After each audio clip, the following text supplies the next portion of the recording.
You've discovered your human design and now you feel deeply called to the human design information, but there's certain things that you can't quite figure out, that you're trying to make sense of, and that the more you're learning about them, the more confused you're getting. In this video, I'm going to break down the 9 myths in human design and unpopular opinions I have that I'm certain will help you unravel the mysteries of the energetic authenticity of your specific human design and help you get more clarity about who you've come to be in this lifetime. Let's dig deep. Welcome to the Human Design Portal, your safe space to decondition so that you can align with the right people, abundance, and opportunities in your life. If you've been looking for a reliable source to give you your human design fix in a simple, very easy to understand way, then you have come to the right source. Subscribe to this channel to get your weekly human design cellular activation. My name is Maika Gabriela and I'm a human design reader, a deconditioning expert, and the founder of the Transformational Human Design Certification. And I am also the founder of the Soft Power membership, which you can now try out 7 days for free. Link in the comments below. So here's the deal. I want to make this video quick, short, and painless, because I know a lot of you are trying to figure out things in human design, but you're actually getting more confused the more you're trying to figure things out. And so in this video, I'm going to share my 9 most unpopular opinions about human design that I feel people aren't able to translate correctly, that most of the information on the internet is incorrect or is just more of a mumble than anything else. So let's get into my 9 human design unpopular opinions that I hope will bring you clarity and will help you demystify those things that are not quite sitting right in your mind, that you're not really getting a grasp about, and that kind of feel untangible or complicated to figure out, because even though the human design system looks complicated, it actually isn't once you've understood it. So let's get into it. Number 1, we're going to talk about the projector and waiting for the invitation. So I have no idea where this came from, probably somebody who's into sidereal human design or into cosmic human design, which, by the way, these are people just making up things so that they can find a new marketplace to try to pull in people that have not enough information about human design, okay? So don't fall for it. Listen to your authority and trust yourself when you're looking for the person to guide you through the human design journey and deconditioning process. Obviously, I'm biased, but please make sure that you listen to your authority. Okay, so unpopular opinion. There's no such thing as planting the seed, okay? I had a projector that came to me and she was like, you know what? I need to find a job, so I'm gonna plant the seed. I'm like, what does planting the seed means? Planting the seed is like an undercover way of initiating. It is like starting to send emails, starting to get into person's conversation. That is not how the projector invitation works. Planting the seed is bypassing your energetic authenticity, and it is a way of trying to scam the universe, okay? It's not gonna happen. Like, God sees it all. The universe knows everything and knows what you're doing when nobody's looking. So you are not doing the work you actually need to do as a projector, which the work that you actually need to do as a projector is owning your energetic authenticity, trusting the universe. And this is so scary. Like, what do you mean I'm just meant to like do the things I'm passionate about and learn more about what I'm interested in, and then magically I'm gonna, you know, be incredibly successful? But that's literally what happens, which is wild, I know. But imagine you could just for 1 second project that idea that things could come easy, that things did not have to be as hard as society makes us believe it has to be. Wouldn't that be incredibly beautiful? And if you look at life, life is pretty awesome. So I think it makes a lot of sense to understand that we're meant to enjoy life. We're meant to, you know, life force, what it is energy. And so the less energy we have, the less life force we have, the more further away we're getting from our purpose. And so life doesn't have to be hard. Doesn't mean that it won't require effort, okay? But it doesn't have to be hard. And so when you do the work as a projector and you start owning who you are, you work on your self-worth. You work on recognizing yourself first instead of trying to get energy from recognition from the outside. And you stop trying to plant a seed and you really trust in your capacity to be an incredible guide for the new paradigm. things will shift. And that is the work you have to do to find magnetism and alignment and find a new job or find a new romantic relationship. But it is not about trying to plant a seed and overtly trying to get people to see what you're doing, because you're still not operating from that trust. You're still not operating from that self-worth. Let's get to point 2. One of my least favorite things on the internet is waiting to respond. The way that I get triggered when I see waiting to respond is like, ugh. I'm like, why are people doing this? So here's the thing, right? One of the things that I'm obsessed with that you might have noticed is the cellular activation. The cellular activation is this magical thing that happens in human design that comes from the certain language that we're using in human design, carries a certain frequency that will awaken your dormant DNA only through an oral transmission, meaning following this YouTube channel is what will help you decondition. Having a one-on-one reading with me will help you decondition. Joining up to one of my courses where I'm, orally transmitting the information will activate your dormant DNA. And that's why, the hundreds of people that are studying at the Human Design Transformational Certification are having such incredible personal transformations, because not only are they learning the human design information to acquire a high income skill that allows them to become entrepreneurs and be their own boss, but their own personal journey of awakening and deconditioning and coming back to themselves is so potent that it has created these incredible, beautiful, transformational stories. And so one thing is the cellular activation, but the other thing we have to be really aware of is that the words that we use in human design, they matter. They carry an importance. And so when I hear waiting to respond, I'm already, there's this meme of this guy in school that has like these veins popping out of that. I hope my team can find it, because I'm going to look so dumb trying to explain it. Anyways, we're going to put it here. Hopefully we find it. So why don't I like this? Because if you haven't understood the energetic mechanics of your design as a generator, as a manifesting generator, there is no waiting to respond. You are in constant communication with the universe. Everything you smell, everything you see, everything you touch, every person you meet. Your sacral, when aligned, when you're able to connect to your body, when you're doing your sacral spa, okay? If you don't know what that is, it's because you haven't worked with me yet. Then you know what it means to respond, okay? There is no waiting to respond. The strategy of waiting is only for my projectors, because it is so disempowering for a generator to be like, oh, I have to wait to respond. No, you're constantly responding, but it doesn't mean that you're activating yourself because of your response, right? It is not that there is constantly, maybe you're just sitting in your room. I mean, even then you're constantly responding. So why are you constantly responding? Because you have a magnetic aura. When you are aligned, when you're in flow, you're doing the things that you love and you're excited about what you're doing, there is this constant energetic pull from your aura that is pulling in the right people, opportunities, and chances. And your sacral is reacting to the opportunities that universe sends you on a silver platter, okay? Yes, no, yes, no, yes, no. Constant responding, not waiting to respond. Like, yeah, sometimes you won't have a response. Sometimes your body it's not a visceral thing, maybe you don't really care if you're eating carrots or if you're eating a cucumber today, right? Not everything in your life will be a gut-wrenching, like full body response. That doesn't mean you have to wait, okay? That just means that you need to trust the moment. You don't have to get ahead of yourself in your mind trying to figure out what your 3-5-year plan would look like, because as a generator, manifesting generator, that's gonna be nearly impossible, because you're meant to be in the moment and allow yourself to trust your gut to lead the way.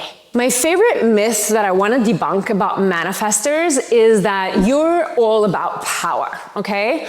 Maybe, human design manifestors in the beginning of time, one of the first energies to appear, when you were the kings and the conquerors, maybe then, yes. But we had, a different energetic influence. We had a different background frequency. And so our whole consciousness wasn't fully developed the way that it is now.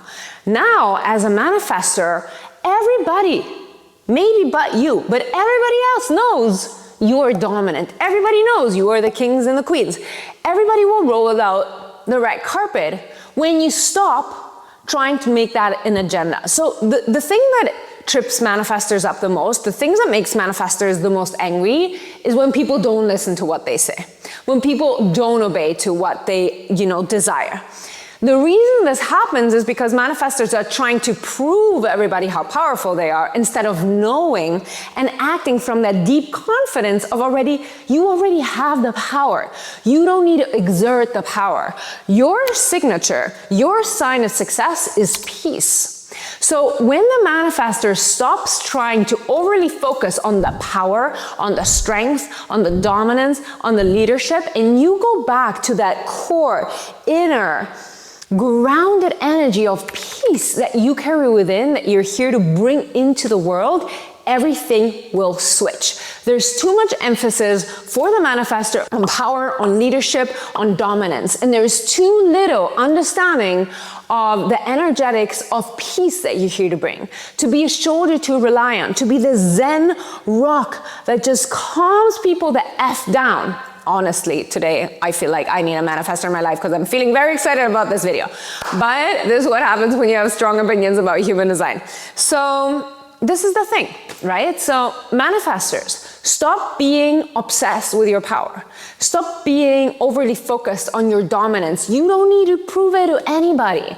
The problem is when you have lacked that reinforcement in your life, in your childhood of you are powerful, you are so strong, you have this voice. It doesn't mean you have to be yelling, but it's a presence that requires our attention. Like that is the natural state of the manifestor. If you have been robbed of that experience or you've been shamed around that experience in your childhood, it makes sense that in adulthood, you then try to overcompensate because you're trying to nourish that inner child that didn't get the recognition it needed. But the correct way of showing up is actually moving with peace, just certainty, this inner peace and calmness. And when you focus on peace, I promise you, everybody will admire you and want your leadership and ask you to bring them into, the new chapter of their life. Like the way the energetic shifts when a manifestor stops demanding attention, power, and dominance, and really surrenders to peace, transformational. Try it out. Let me know how it goes. Another one of my absolute favorite myths I want to debunk. You do not need to know it all in human design to see change. Actually, you only need to know your energy type. Why am I talking so much about energy types? You think I'm talking so much about energy types because I don't want to give you any of the other information. I mean, I need to make money somehow, so there is a bit of truth to that. But actually, my core belief that I will stand on, the hill I will die on, is that you actually don't need so much human design information. You just need to have the guts to live it out. And the most impactful, most life-changing, most applicable, tangible thing that you have in human design, it's all on this channel, it's all on my Instagram, follow me if you don't. And it is really just living out your energy type, following your strategy, listening to your not self theme, and making your signature your Northern Star. I actually created the energetic workbook that you can now download. It is in the description box below, totally free, over 50 pages of deep dive so that you can actually start implementing your energetic authenticity far beyond just understanding it. So it's for free. Get your copy now. We've had over 400 downloads. Who knows how many we have until now. It's a little piece of very valuable, actionable steps you can start doing right now to implement change. So this is what you need to acknowledge. You need to acknowledge that you do not need to know more to see change. Oftentimes when you don't see results, you're like, oh, it must be because I need to know more. And then you try to learn more and it's more confusing because you haven't grasped the base. There is no solid house that we can build on shaking ground, and your energy type and what it entails, understanding how your aura works, understanding your energetic field, all of those things are the pillar on which we build the rest. But if the pillar is shaky, it doesn't matter how much you understand your gate, whatever, and the, Mercury or whatever, all those things don't matter unless you have got your energy type figured out, down, and you're living it out. And oftentimes when you do that, you don't even care about the rest because you've already gotten the juice, you've already gotten the gold out of the human design system. Another one of my favorites. This one is going to be controversial, maybe. I don't know. I want reflectors to let me know in the comments, or anybody who's dated a reflector knows a reflector. Reflectors are not weak. So there's this whole narrative around like, oh, reflectors are so sensitive, blah, blah, blah, blah, blah, blah. Yes, you have a high sensibility, but I'm not sure how much it has to do with sensitivity, okay? So it means that because you're so open, you're constantly taking in the information of the world and you're amplifying it and you carry the weight of the world. So there's a lot like on you, okay? It often looks like unwanted weight that you're retaining. It often looks like just, you know, trying to have mechanisms that create separation. It could be like having sensitive skin and having allergies or eczema, things that allow you to like try to make space between who you are and the outside world because energetically you're picking up so much. But the interesting thing is that when you are an aligned reflector, you're actually the most fearless. And I have to say, like, the thing that stands out to me as like with the reflectors that I know is that they're highly energetic and they feel very strong, okay? So they have this high sensitivity part, which is, you know, very like, yeah, just very on the skin, very raw. You as reflectors have this high sensibility, but on the other side, when you're aligned, because you're open, your aura is like Teflon, so nothing should stick. It is when you are in lack, it is when you are feeling uncertain about your self-expression, it is when you're trying to hold on to certainty, to ground yourself, instead of embracing the freedom of that airy energy that you carry, that you're holding on to shit that doesn't belong to you, and that's what actually making you sick. That's what actually creates like that overstimulation and that misalignment. But when you're living in authenticity, you are so fierce because nothing will actually affect you. You will just take in what you need to reflect to do your energetic job, and then you let it go, and that's it. So because you are like Teflon, nothing sticks and nothing should linger in your system for too long. So it is kind of like you experience everything, but you own nothing. So that is like a very interesting concept to apply to being a reflector, because everybody's like, oh, you're so sensitive, you're so weak, like you cannot eat sugar and you cannot like, yes, there's something about the system that is highly sensitive because of this taking in of energy, but there's another part that is one of the most fearless, wild, free, force of nature energies within you, because you have nothing to prove, you have nothing to hold on, you have nothing to like dominate. There's, you know, there's really this huge, free, detached experience that you can own in a way that's very powerful and sovereign. Another myth is that you won't, I mean, it's not a myth, but like one thing that I want to demystify is this thing of like, you have to resonate with your human design. Like, I am such a proponent of understanding that not all systems will work for you. If you have the feeling that human design is putting you in a box, then definitely let human design like just pass you by. I think there's a time and moment for everyone. Like, I've had so many clients who came to me who were like, oh, I discovered human design, but it was so ugly and I didn't really understand it. But now the way that you're portraying it in this modern, very simple, attainable way, now I really love it and I'm into it. So I think we all have a moment, we have a phase, we have, you know, something in our life might happen. I feel human design comes into our life in such a magnetic, you know, divine way. Like I always say, like, like,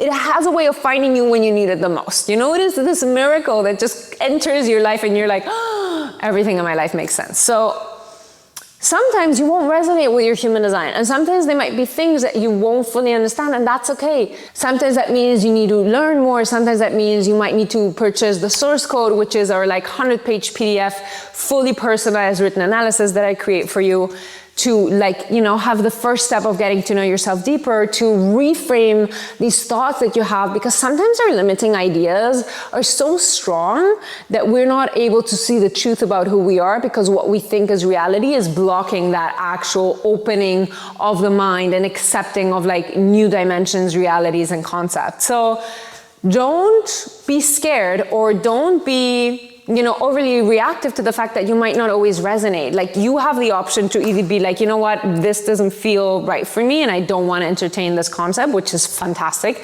Like, you do you, you know, for me it is life-changing. For the thousands of people I've done reading, has been absolutely life-changing. But if it's not for you, that's fine. I don't think you would be this far in the video though if you wouldn't feel like there's a little bit of truth in here.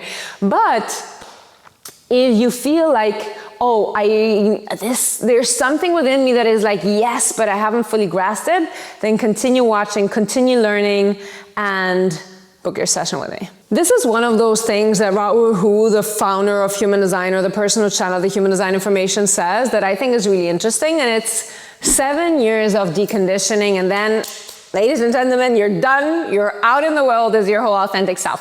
I truly don't believe that. I feel like deconditioning is an ongoing process. The deeper we go, the more layers we're able to break open. And there's always like trauma that resurfaces. There's always beliefs that we can work on. So I personally also truly love this concept of like the universe is always expanding. So why shouldn't we as humans always want to be expanding? So I don't think deconditioning is a 7-year-long thing. Like, I've been in the process now for 7 years.